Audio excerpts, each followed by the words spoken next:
నమస్కారం. అత్యంత సామాన్యుల అసమాన విజయగీతిగా ఈటీవీ జయహోకు స్వాగతం. చదువుకున్న ఒక ఇల్లాలు వేల జీవితాలను వెలిగిస్తుందంటారు. ఈ మాటలకు అచ్చమైన అర్థంలా ఆదర్శంగా నిలిచారు రాజస్థాన్లో ఒక వనిత. చదువు చెబుతూనే హరిత వనాలను సృష్టించి ఆకుపచ్చ లోకాన్ని ఆవిష్కరించారు ఉత్తరాఖండ్లో ఓ మాస్టర్. వినూత్న స్ఫూర్తి కథనాలతో మీ ముందుకు వచ్చింది జయహో.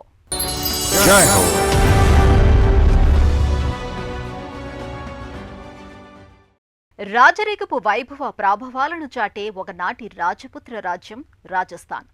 అదే నేల మీద ఎడారి లోకం ఉంది. మెతుకు కోసం ఒంటెల సవారీలతో సహవాసం చేసే బాలలున్నారు. రాష్ట్ర రాజధాని జైపూర్లో అక్షరగంధం లేక నగరాల మురికివాడల్లో ఎందరో బాలలు మగ్గిపోతున్నారు. అలాంటి పిల్లలను చేరదీసి చదువు చెప్పటానికి విద్యాలయాన్ని స్థాపించారు జైపూర్ ఇల్లాలు విమలా కుమావత్. పరోపకారం కోసం జీవించిన జీవితమే విలువైనదంటారు శాస్త్రవేత్త ఆల్బర్ట్ ఐన్స్టీన్. పరుల కోసం పాటుపడని బతుకు దేనికని సినారే అన్న మాటలను స్మరించుకోవాల్సిన సందర్భమిది. ఇది సెంటిమెంటో మానవతా సంబంధిత సున్నిత భావనో తెలియదు, కానీ ఈ మాటలు కథానాయకురాలు విమలకు అక్షరాలా వర్తిస్తాయి. ఈమె అచ్చం ఇలాగే జీవిస్తున్నారు. ఆమె జైపూర్లో అణగారిన వీధి బాలల కోసమే ఒక పాఠశాలను ప్రారంభించారు. తనకున్న కొద్దిపాటి వనరులతోనే విద్య నేర్పి బాలల జీవితాలను మార్చివేశారు. సంఘ్ పరివార్ ప్రచారక్ ధనప్రకాష్ రావత్ మంత్రోపదేశ ప్రభావం, తనకు స్వతహాగా ఉన్న ఆర్తి ఆమెను సామాజిక సేవ వైపు నడిపించాయి. 2003లో జైపూర్లో సేవాభారతి బాల విద్యాలయము ప్రారంభించారు. मेरा जयपुर में जन्म हुआ था, कल्याण जी के रास्ते में चांदपोल. నేను జైపూర్లో పుట్టాను. మేము 7 తోబుట్టువులం, 3 సోదరీమణులు, 4 సోదరులు. మా కుటుంబం క్రమశిక్షణకు ప్రాధాన్యమిస్తుంది. క్రమశిక్షణతో జీవించడం ఎలాగో నేర్చుకున్నాను. నాకు 14 ఏళ్లకే వివాహమైంది. నేను నేర్చుకోలేదని భావించినవన్నీ ధనప్రకాష్ జీ నుంచి, సేవాభారతి నుంచి, అత్తగారు మామగారి నుంచి నేర్చుకున్నాను. సేవాభారతి బాల విద్యాలయం విమల స్వగృహంలో 5 పిల్లలతో ప్రారంభమైంది. కానీ క్రమంగా వారి సంఖ్య 35కి చేరింది. అంతమందికి వసతి కల్పించడం సవాలుగా మారింది. విమల వారికి అవసరమైన సామాగ్రి అందించారు. జీవనోపాధి చూపటం కంటే బాలల విద్యకు ప్రాధాన్యమివ్వాలని తల్లిదండ్రులను ఒప్పించటం సాధ్యం కాలేదు. అనేక ఇబ్బందులు ఎదురయ్యాయి.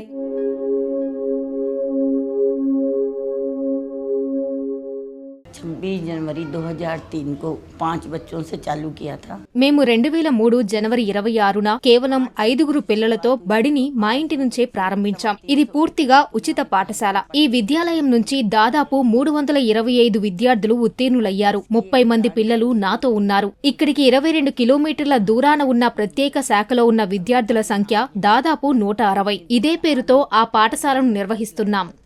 अब बस्ती को गवर्नमेंट ने वहाँ शिफ्ट कर दिया. విద్యార్థుల సంఖ్య క్రమంగా పెరుగుతోంది. విమల దాది దాదాపు 5 ఏళ్ల పాటు, అంటే 2012 దాకా పాఠశాలను పార్కులు, దేవాలయాలు, గుడారాల్లో నిర్వహించారు.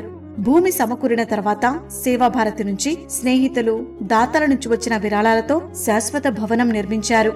ఇప్పుడు ఈ భవనం 2 అంతస్తులతో ఉంది. ఇందులో 325 బాలలు చదువుతున్నారు. 8వ తరగతి దాకా ఉంది. 10 మంది అధ్యాపకులు బోధిస్తున్నారు. 5 बच्चों में से मैं एक बच्चा हूँ. తొలి 5 విద్యార్థుల్లో నేను ఒకణ్ణి. నేను ఇప్పటికే దాదితో అనుబంధం కొనసాగిస్తున్నాను. ఆమె వల్లనే నేను ఎల్ఎల్బి పూర్తి చేయగలిగాను. నా దగ్గర జూనియర్లు చేరారు. ఇప్పుడు ఉన్నత న్యాయస్థానంలో ప్రాక్టీస్ చేస్తున్నాను. మా అమ్మ నాన్న చిత్తు కాగితాలు ఏరుకొని నన్ను పెంచారు. నేను అదే చేసేవాణ్ణి. అప్పుడు విమలా దాది మా దగ్గరకు వచ్చి మాట్లాడారు. చదువుకోవాలన్న నా నిర్ణయాన్ని మా కుటుంబం ఎందుకని ప్రశ్నించింది. అయినా దాది నన్ను తనతో తీసుకెళ్లారు. దాది మా కుటుంబ సభ్యులతో, సొంత కుటుంబ సభ్యులతో దాదాపు పోట్లాడారు. ఎడతెగని ప్రయత్నాలతో నన్ను పంపించేందుకు ఒప్పుకున్నారు. हमारे पेरेंट्स से भी लड़कर సమాజం మీద ఆర్తితో విమల చేస్తున్న ప్రయత్నాలతో అనేక బాలల జీవితాలు అనూహ్యంగా మారిపోయాయి. ఆమె మానవతా కార్యక్రమాలు అట్టడుగు జీవులను పారిశుద్ధ్య పనుల నుంచి విముక్తం చేశాయి. ఉన్నత విద్య, వృత్తి విద్యల వైపు నడిపించాయి. విమల నిరంతరం చదివిస్తూ వారితోనే పరీక్షా కేంద్రాలకు వెళ్లి వస్తుంటారు.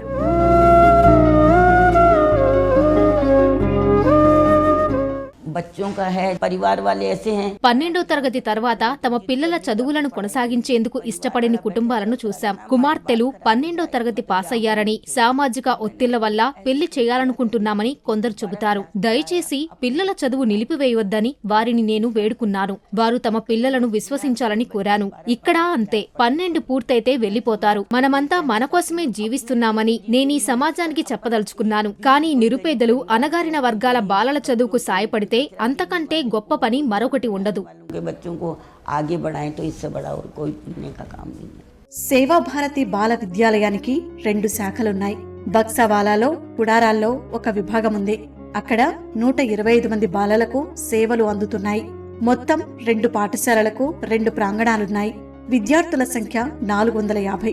వీరిలో 36 మంది మహేష్ నగర్ లోని విమలాజీ ఇంటి దగ్గర ఉంటున్నారు. मैंने करीब 48 నేనీ పాఠశాల ప్రారంభించినప్పుడు నా వయసు 48 ఏళ్లు. ఇక్కడ చదివిన తొలి తరాల పిల్లలు జీవితాల్లో స్థిరపడ్డారు. వారిలో కొందరు LLB, మరికొందరు BSc చేశారు. ఇంకొందరిది నర్సింగ్, పోస్ట్ గ్రాడ్యుయేషన్ పూర్తయింది. ఒకరేమో MA BEd చదివారు. ఇంకొకరు ఢిల్లీ హైకోర్టులో పనిచేస్తున్నారు. నా సేవలకు ప్రశంసగా అంబేద్కర్ పురస్కారం मुझे खुशी లభించింది. इन बच्चों से ही मिलती है. అటు పాఠాలు చెబుతూనే విమల ఇటు విద్యార్థులకు విరామ సమయాల్లో భగవద్గీత, బాల రామాయణ భజన తదితర ఆధ్యాత్మికాంశాలు బోధిస్తున్నారు.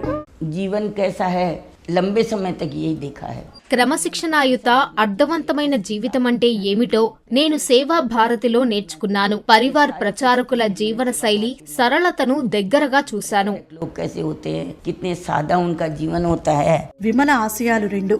ఈ పిల్లలు స్వావలంబన సాధించాలి. తమ పిల్లలకు చదువు ఆవశ్యకతను పేరెంట్స్ గుర్తించటం. ఇక్కడ చదివిన అనురాధ, శివాని, కలాషియా తదితరులు ఇప్పుడు ఉన్నత విద్యావకాశాల అన్వేషణలో ఉన్నారు. వృత్తి విద్యా చదువులతో కెరీర్ ను ఉత్తమంగా తీర్చిదిద్దుకోవాలని భావిస్తున్నారు. తమ జీవిత గమనాన్ని మార్చిన ఘనత విమల దాదీదేనని వారు ప్రస్తుతించారు. గజం జాగా కనపడితే ఆక్రమించి చూసే స్వభావం ఉంటుంది ఎందరికో. కానీ ఉత్తరాఖండ్ రాష్ట్రం రుద్రప్రయాగ్లో సతేంద్ర సింగ్ భండారీ మాస్టారు కొంచెం ఖాళీ స్థలం కనబడితే మొక్కలు నాటిస్తారు. విద్యార్థులు బడిలో చేరే సమయంలో 2 మొక్కలు నాటించేవారు. ఇలా 17 ఏళ్లలో బడి, గుడి, ఊరు, వాడ ఎక్కడైనా సరే ఆయన చొరవతో పెరిగి పెద్దయిన చెట్లు 1,00,000 దాకా ఉన్నాయి. అలా అలక్నందా నదీ తీరంలో సతేంద్ర సింగ్ మాస్టారు ఆకుపచ్చ వనాలు సృష్టించారు. ప్రకృతి అందాలతో ప్రసిద్ధమైన ఉత్తరాఖండ్ పుణ్యధామాలకు, నదీ సంగమాలకు నెలవైన రాష్ట్రం. సుందర్లాల్ బహుగుణ సాక్షిగా పర్యావరణ పరిరక్షణ ఉద్యమాలకు ప్రాణస్పందనగా నిలిచిన గడ్డ. ఇదే నేలపై దశాబ్దాల తర్వాత ఆయన స్ఫూర్తిగా పనిచేస్తున్న హరిత యోధుడు సత్యేంద్ర సింగ్ భండారీ. రుద్రప్రయాగ సమీపాన కోటతాళ్ల అనే కొండంచుపల్లెలో ఉపాధ్యాయుడు. నేడు ఆకుపచ్చ ఉద్యమాలకు బలమైన శక్తిగా మారిన వ్యక్తి. వృత్తి పాఠాలు చెప్పడం, కాని ప్రవృత్తి మాత్రం మొక్కలు నాటడం, నాటించడం. ఖ్యాతి ఏమిటంటే దాదాపు 95,000 మొక్కలు నాటారు. అంకిత భావంతో దాదాపు 1,00,000 వృక్షాల లక్ష్యానికి చేరువలో ఉన్నారు. మనసు పెట్టి మంచి పని ఒకటి చేస్తే ఎన్నో సవాళ్లు చుట్టుముడతాయి. కానీ కొంతకాలానికి అవే మన నేస్తాలవుతాయి. వాటిని అధిగమించిన మీదటే విజయాన్ని చూస్తాం. ఈ మొక్కలు నాటడం ఆరంభించినప్పుడు నాకెన్నో అడ్డంకులు ఎదురయ్యాయి. అయితే నేను నిస్వార్థంగా మొక్కల్ని సంరక్షించాను. సీసాలలో, బకెట్లలో నీళ్లు తెచ్చిపోశాను. కరుణించవయ్యా దేవా అని ఇంద్రుణ్ణి ప్రార్థించేవాణ్ణి. దేవుడు నా కష్టం చూశాడులా ఉంది. మొరవిని కరిగిపోయి కరుణించాడు. నన్ను రక్షించేందుకు ఆయన వచ్చాడనిపించింది. సత్యేంద్ర 2009లో కోటాతల్లా ప్రాథమిక పాఠశాలలో ఉపాధ్యాయుడుగా చేరారు. ఒట్టి ఉపాధ్యాయుడే కాదు, పర్యావరణ ప్రేమిక ఉపాధ్యాయుడు కావటమే ఆయన ప్రత్యేకత. బాల్యం నుంచి చెట్టు, చేమ, ప్రకృతి అంటే ఇష్టం. సత్యేంద్ర తన ఉన్నత విద్యాభ్యాస సమయంలోనే ఓ హరిత సంకల్పం తీసుకున్నారు. జీవిత కాలంలో సాధ్యమైనన్ని ఎక్కువ మొక్కలు నాటానని మనసులో అనుకున్నారు. పర్యావరణ పరిరక్షణ అనేది మొక్కలు నాటడం, అడవుల పెరుగుదలకు తోడ్పడటం వల్లనే సాధ్యమని గ్రహించారు. ఉపాధ్యాయుడుగా చేరిన బడికే ప్రిన్సిపాల్ అయ్యారు. దాదాపు 25 ఏళ్ల తన ఉద్యోగ ప్రయాణంలో 95,000 మొక్కలు నాటారు. 1,00,000 మొక్కల లక్ష్యానికి చేరువయ్యారు.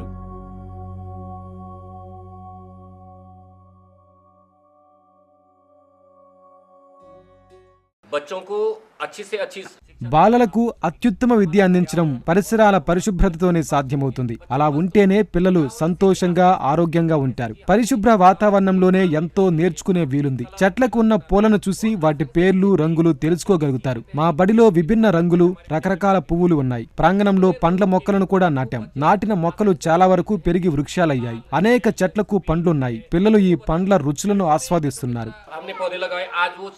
मैक्सिमम फल देने लगे हुए हैं और बच्चे उन्हीं का रसास्वादन करते हैं. సత్యేంద్ర సింగ్ భండారి ఇక్కడ ఒక వినూత్న కార్యక్రమాన్ని చేపట్టారు. పాఠశాలలో 1-2 తరగతుల్లో ప్రవేశం పొందిన ప్రతి విద్యార్థి పేరెంట్స్ తో కలిసి మొక్కలు నాటడం. ప్రవేశం నాడు పాఠశాల ఆవరణలో 2 మొక్కలు నాటాలని ప్రతిపాదించారు. నాటిన మొక్కలకు విద్యార్థుల పేరే పెట్టారు. వాటిని సంరక్షించడమే కాదు, పెంచాల్సిన బాధ్యతను విద్యార్థులకు అప్పగించారు.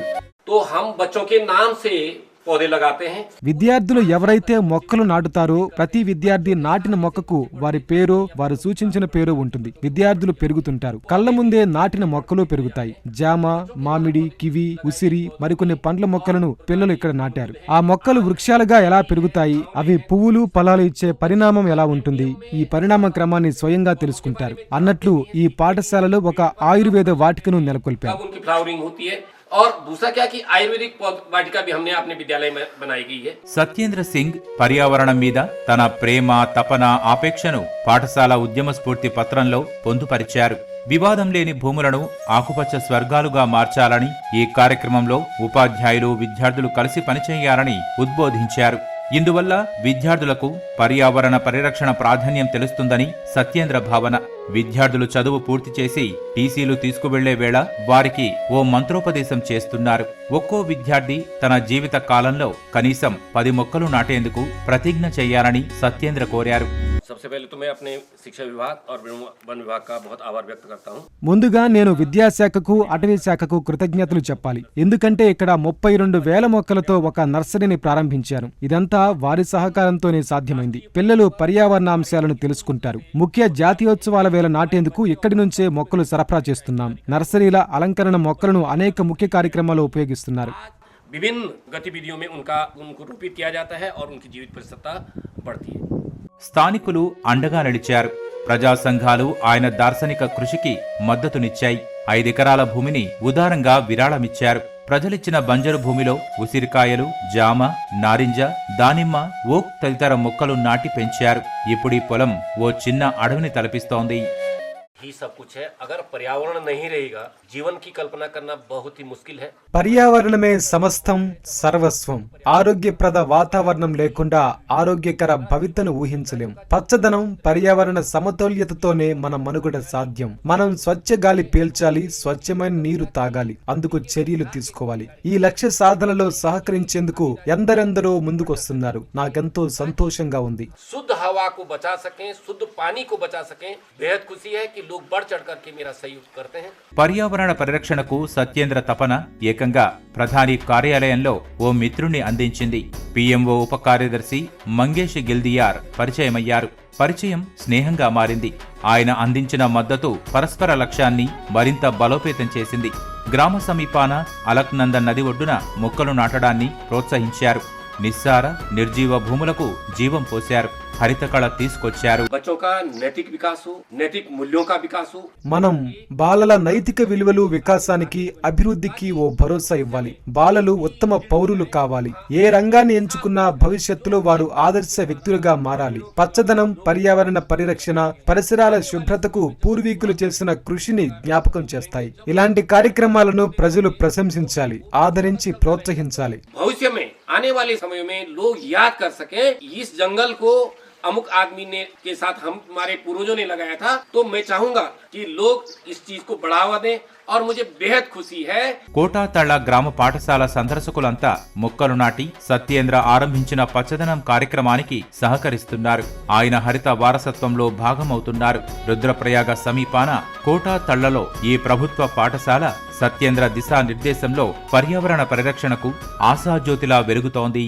అక్షర కాంతులతో బాలల ఉజ్వల భవితకు దిశానిర్దేశం చేస్తున్న విమలా కుమావత్, పర్యావరణ హితమే లక్ష్యంగా హరిత ఉద్యమానికి ప్రాణవాయువు అందిస్తున్న సత్యేంద్ర సింగ్ భండారి ఇద్దరూ విజేతలు, స్ఫూర్తిదాతలు.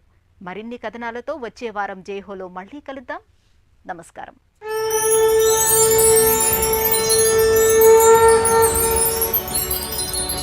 जय हो.